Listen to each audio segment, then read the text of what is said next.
I thought it was clear when it indicated that this is not a new imposition of tax by any stretch of the imagination, sir. I was equally clear to explain how the fee structure associated with the administration of these online platforms work. And I thank the Honourable Member for St. Michael West Central for reminding the Chamber, and as well as the Leader of the Opposition, that he too voted for the imposition of this very measure, as I articulated as part of government's response to saving the economy back in 2018. What I found particularly interesting as well, at least one aspect of it, was, and I think just for the record, sir, there are two economists in this chamber. The Honourable Member for St. Michael South Central and myself, sir, call ourselves economists, and I think that it is really a sign of gross disrespect to both of us, having started on a journey of trying to help rescue Barbados by reintroducing sound economic policy as well as sound management, sir, with respect to what was left before this country by the Democratic Labour Party. And so, whilst we know that our work continues, I just want to put that in the record, sir, for what it's worth. The Honourable Leader of the Opposition also made a comment with respect to the level of reserves and how the reserves are borrowed money, sir. And it's interesting because I thought it was also clear to indicate that when visitors come to this country and check into these various accommodations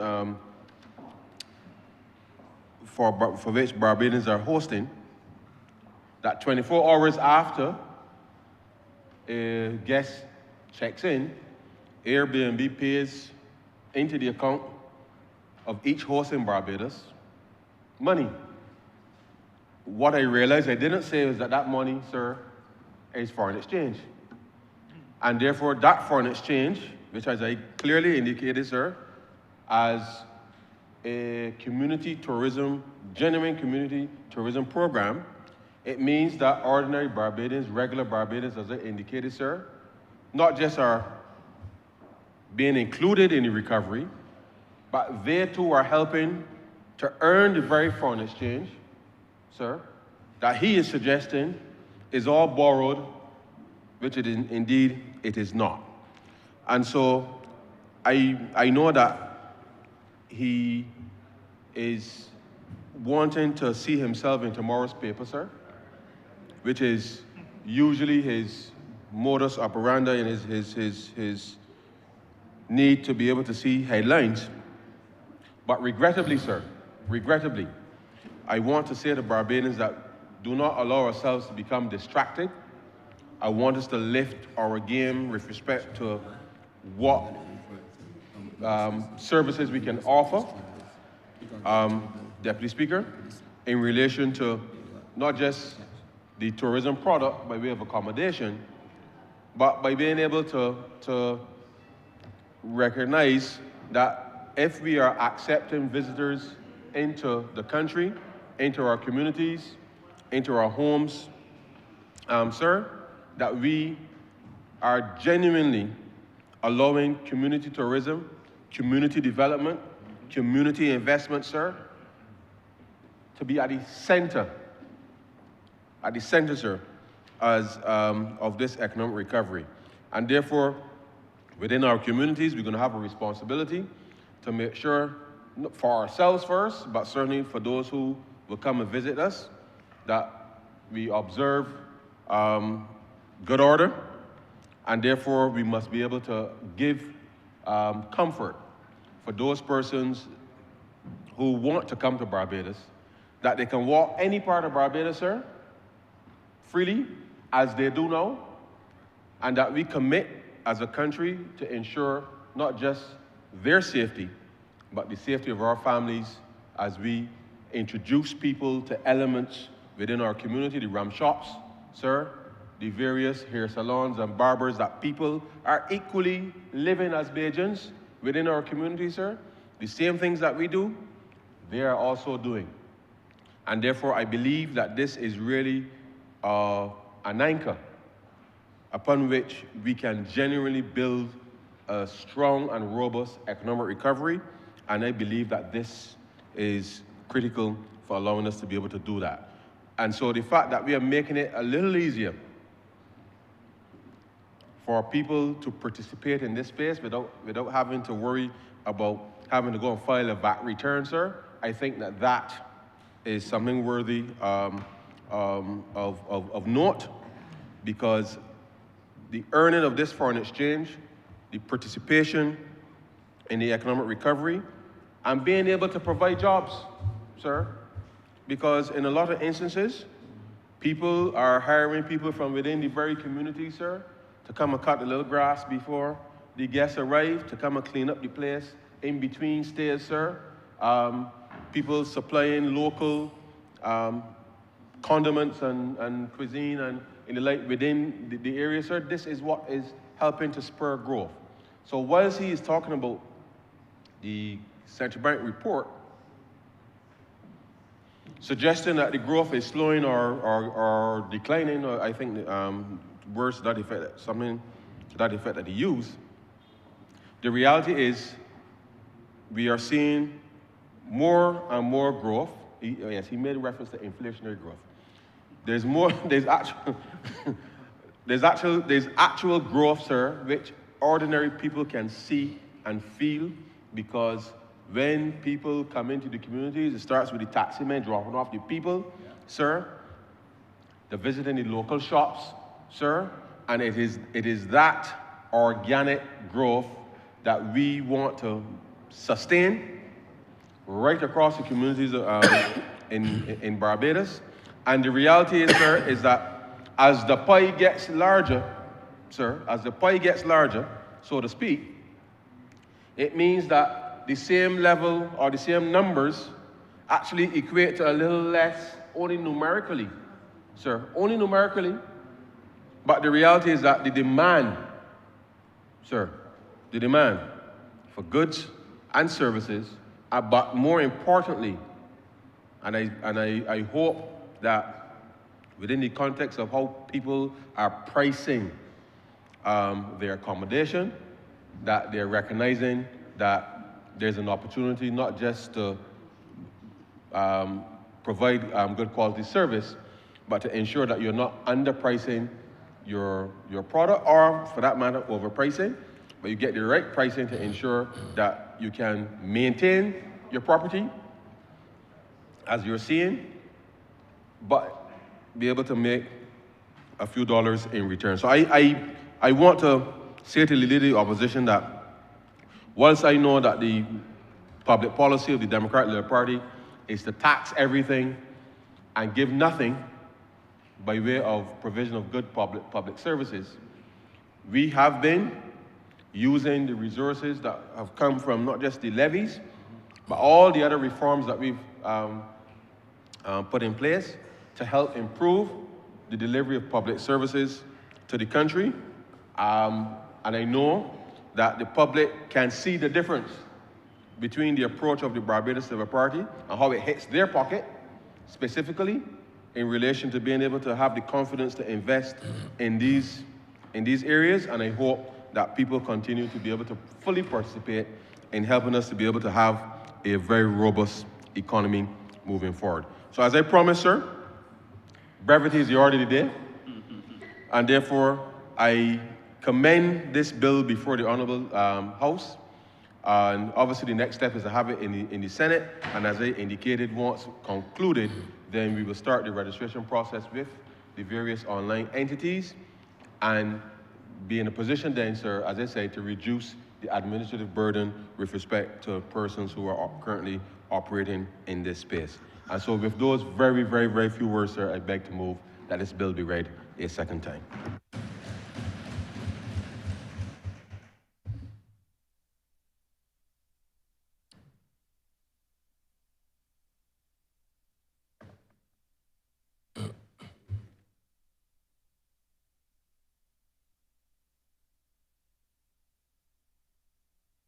The question is that this bill be read a second time. All those honourable members in favour, please say aye.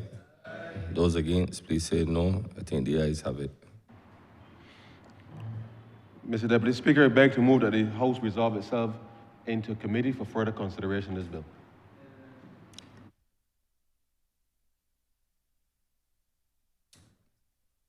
The question is that this House resolve itself into committee for further consideration of this bill. All those honourable members in favour, please say aye. Those against, please say no. I think the ayes have it.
This Honourable House is now in committee.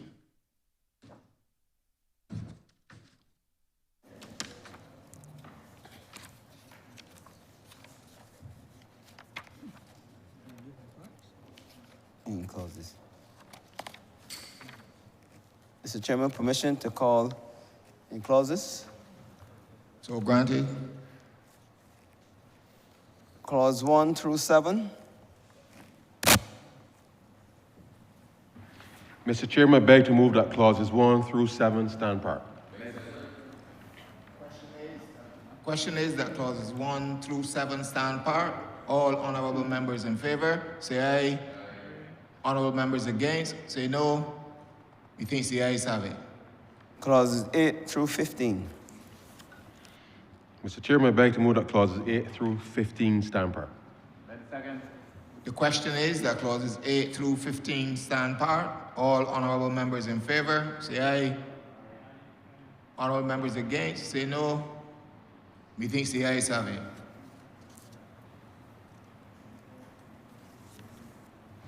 First schedule.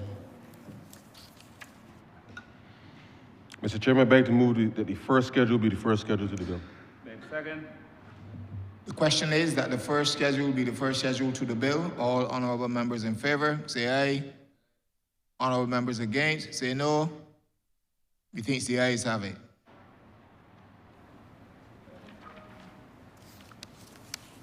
Second schedule. Mr. Chairman, I beg to move that the second schedule be the second schedule to the bill. The question is that the second schedule be the second schedule to the bill. All honourable members in favour, say aye. Honourable members against, say no. Methinks the ayes have it. Mr. Chairman, I beg to move the report to His Honour the Deputy Speaker the passing of one bill in committee. The question is that I do now report to His Honour the Deputy Speaker the passing of one bill in committee. All honourable members in favour, say aye. Honourable members against, say no. Methinks the ayes have it.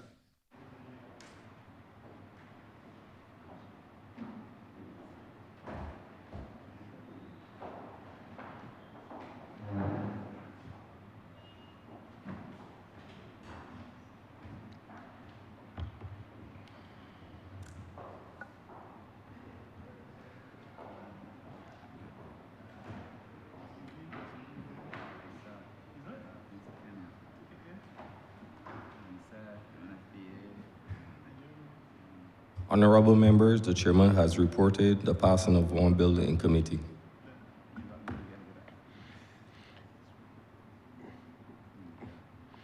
Mr. Deputy Speaker, I beg to move that this bill be read a third time. The question is that this bill be read a second time, third times. All those honorable members in favor, please say aye. All against, please say no. I think the ayes have it.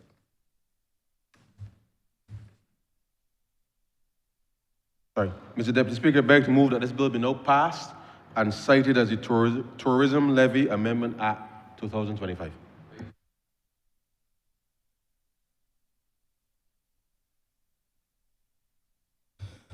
The question is that this bill be now passed and so cited as the Tourism Levy Bill 2025. Tourism Act. Tourism Levy Amendment Act 2025.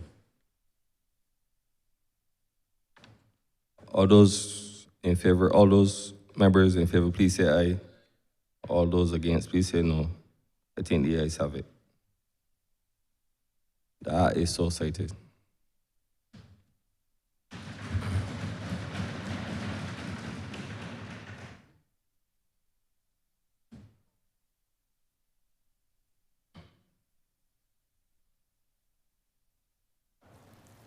Mr. Deputy Speaker, order number 8. Yes, please.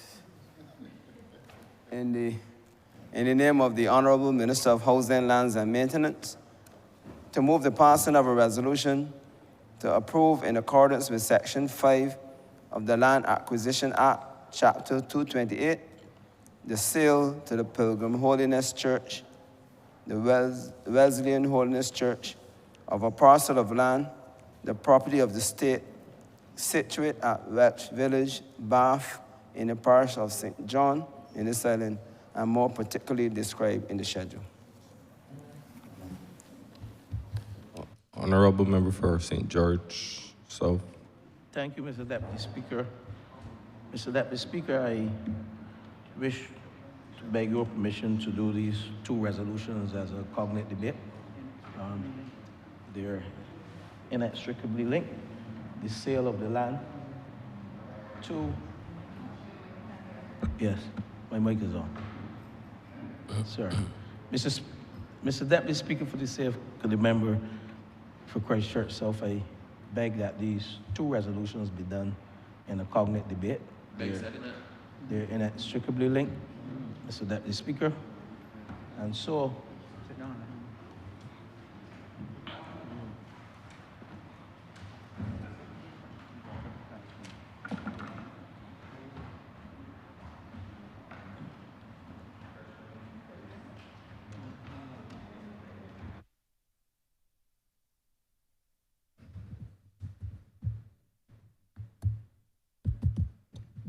Sorry. All right. The question is that number 8 and 9 be treated as a cognate debate. All those honorable members in favor, please say aye. All against, please say no. I think the ayes have it. thank you, Mr. Deputy Speaker. This resolution, though straightforward, is a very important resolution. The resolution pertaining, Mr. Deputy Speaker, before the House seeks the permission for the sale of 2,467.7 square meters of state land situated at Welch Village in St. John to the Victory Wesleyan Holiness Church, and the lease of 319.9 square meters, including the road, 6.8 square meters in road, to the said church. And Mr. Deputy Speaker, let me begin with some historical facts with respect to this land. The land that we propose to sell to the Victory Wesleyan Holiness Church, Mr. Deputy Speaker, this land was formerly the land owned by the Bath Plantation in St. John. And before the 1970s, Mr. Deputy Speaker and members of the chamber, the Welch Primary School was situated on this piece of land. So, Deputy Speaker, this land, when the Welch Primary School was closed, this land then became the property of the diocesan trustees, or was occupied by the diocesan trustees, the Anglican Church. And in 1977, the state bought some 42 acres of land from a Mr. Baxter, 420 acres of land, sorry, from a Mr. Bruce Baxter. And this included the site on which the former school and the church previously operated.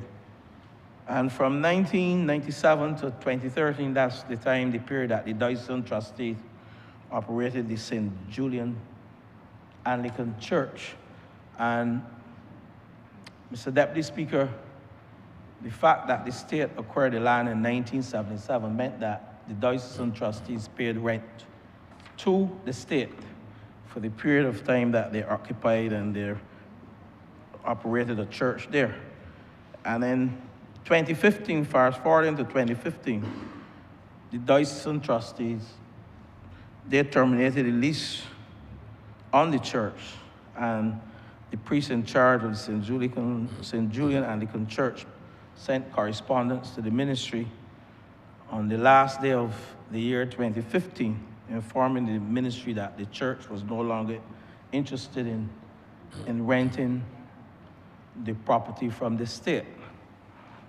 But, Mr. Speaker, this property has always been a staple in the community of Welch Village. In addition, the church currently sits on a piece of land. While we're doing it as a cognate debate, the church currently sits on a piece of land, 311.9 square meters of land. A very small piece of land. Those of you who know Welch Village, and I assume that the member for Christ Church South has spent some time in Welch Village, so he knows that piece of property, along with the parliamentary representative of St. John, who knows it exceptionally well. And but Mr. Deputy Speaker, the reality is the church is a very small church, and the congregation has outgrown the church.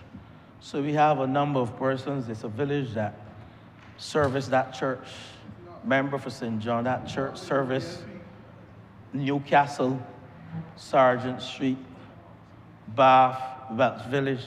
So indeed, the role is increasing. Is increasing. Please, let me, please.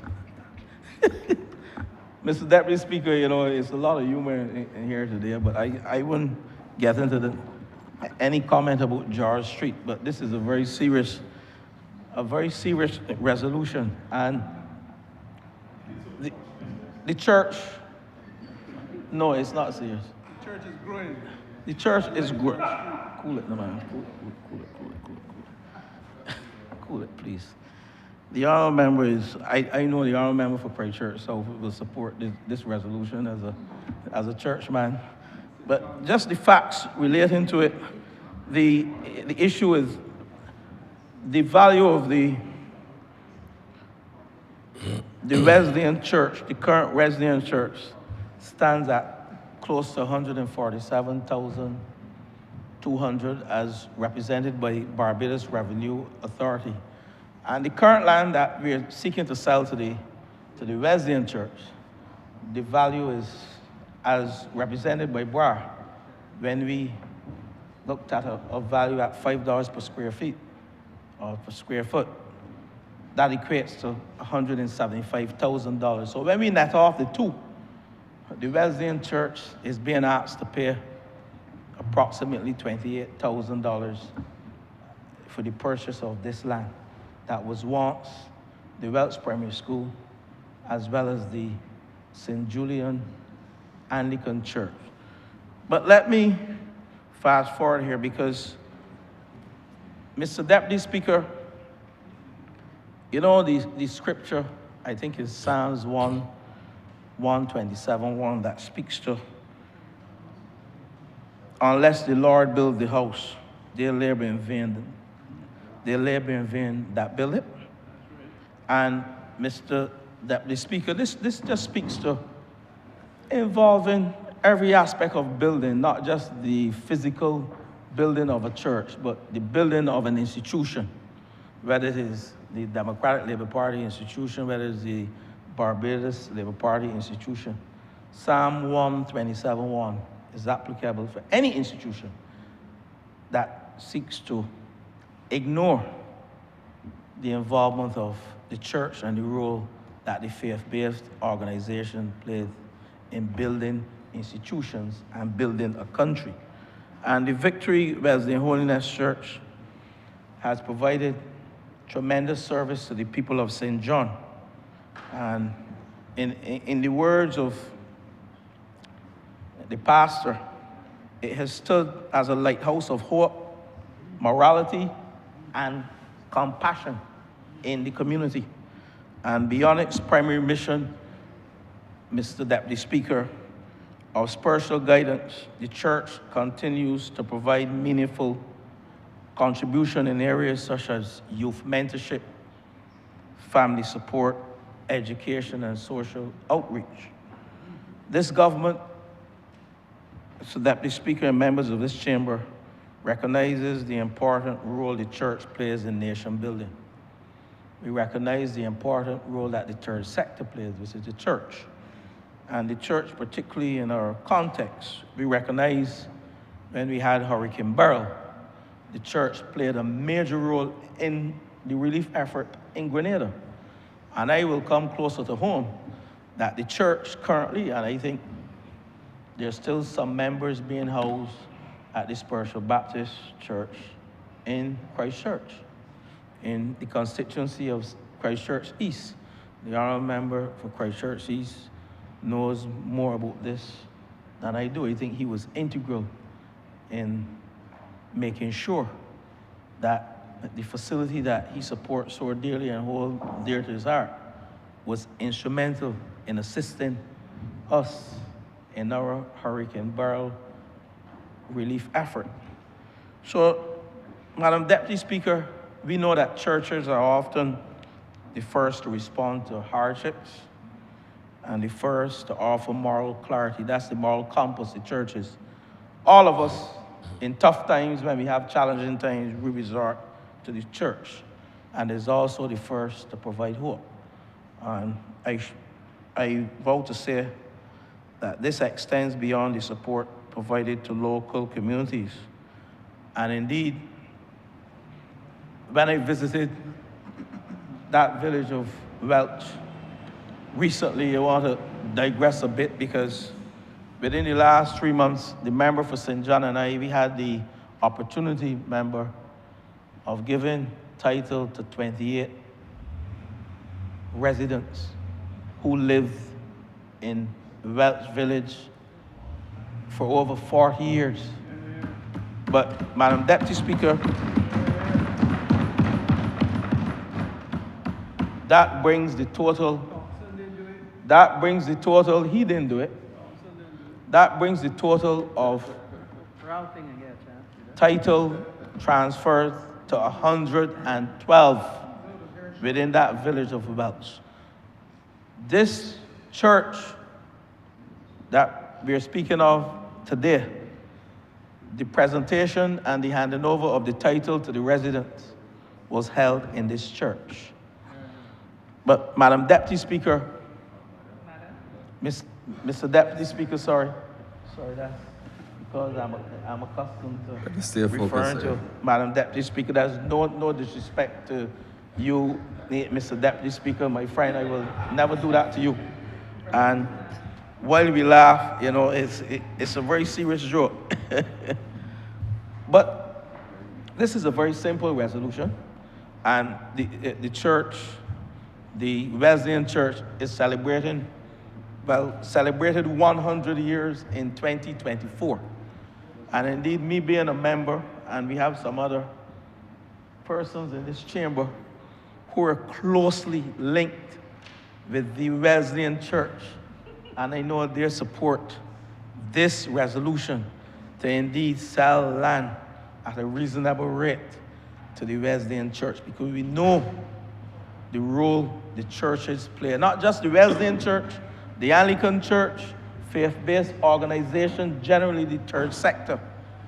We cannot, and I keep saying, when I wake up every morning, I ask the Lord for guidance to deal with the challenges that I face on a daily basis. And indeed, my upbringing, my value system, along with most of us, whether we want to say or not, we're built on those Christian values, and indeed providing spaces and buildings for us to have solace and to reflect and to involve the Almighty and the Supreme Being in what we do on a daily basis. This speaks to who we are as a people. Not just coming in here, sitting down and arguing about governance and how to run a country, but we have to recognize we don't do it on our own. And this sale would allow the people of Wealth Village to be grounded, similar to how we in here are all grounded. Opposition leader as well, because I know he's grounded as well. There's no divide on this, because we are all grounded in those fundamental values and principles that were taught in our Sunday schools across this country. And the people of Wealth Village will indeed be fortunate to have an expanded place to worship and an expanded place where these similar values can benefit the young people at a time like now, when our society needs to go back to the basics of these Christian values. And indeed, I am not going into any statistics or who didn't go to Sunday school and who didn't go to church and who involved in crime. But I vote to say that from my barometer and my compass, I believe the church can play a major role and continues to play a major role in making sure that Barbados remains a just society and where people can indeed walk about freely and engage in business, engage in school, and engage in recreational activities. Mr. Deputy Speaker, the current building, the 311.9 square meters that the current church sits on, will be transferred to the Ministry of Youth, Sports and Community Empowerment. And the minister, the member for St. John, has articulated in his, the ministry has articulated in their response to the Ministry of Housing, Lands and Maintenance for the use of this facility as a community center. And indeed, that will be done as soon as the new Victory Wesleyan Holiness Church has been built and they can relocate across the street into their spacious new facility. The Ministry of Housing, Lands and Maintenance will indeed see it fit to carry on the programs that we all need within our communities. And we often say it takes a village to raise a child. What is a community without a church? Places where the young people indeed can be educated, not only in schools, but indeed utilization of community centers and all of these facilities produced by the non-governmental organizations where they can indeed learn a trade, because we know very well that the SJPA can only take so much. And these community centers, I will leave this to the member for St. John, but my short time in that ministry, our vision was to allow these community centers to be used as satellite stations to assist SJPA and the Barbados Community College and the TVET Council programs. And I am confident that the minister, the current minister, the member for St. John, has carried on the government strategy. Ministers come and ministers go, but what remains is this government strategy to indeed empower our young people, to allow them to become world-class citizens with Bajan roots. And as I end, Mr. Speaker, I want to end with a famous scripture verse, Mr. Deputy Speaker, that you use very often. Jeremiah 29:11. For I know the plans I have for you, declares the Lord. Plans to prosper you and not to harm you. Plans to give you a future and hope. These resolutions before the House, Mr. Deputy Speaker, signals such a future and such a hope, not only for the churchgoers, but also for the children, the families, and the entire Bath and surrounding communities, who undoubtedly will benefit from the expanded programs, the outreach initiatives, and most importantly, the spiritual grounding that the church will continue to provide. With those words, Mr. Deputy Speaker, this resolution has been certified by the Attorney General's office, and indeed in accordance with Section 51C of the Crown Land Vesting and Disposal Act 225. As Minister of Housing, Lands and Maintenance, I propose that the Victory Wesleyan Holiness Church be allowed to purchase the 2,467.7 square meters of state land situated at West Village, St. John, and to lease 319.9 square meters of state land to allow the Victory Wesleyan Holiness Church to continue to operate and undertake the services from that existing church building until such time as the construction of the new church has been completed. With these remarks, I beg that the resolution do now pass. Mr. Deputy Speaker.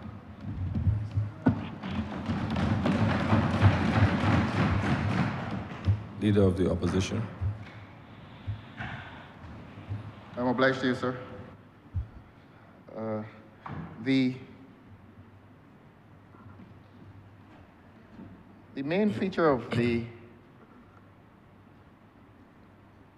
resolution is that it evidences a commercial relationship between the state and the church, the Wesleyan Holiness Church.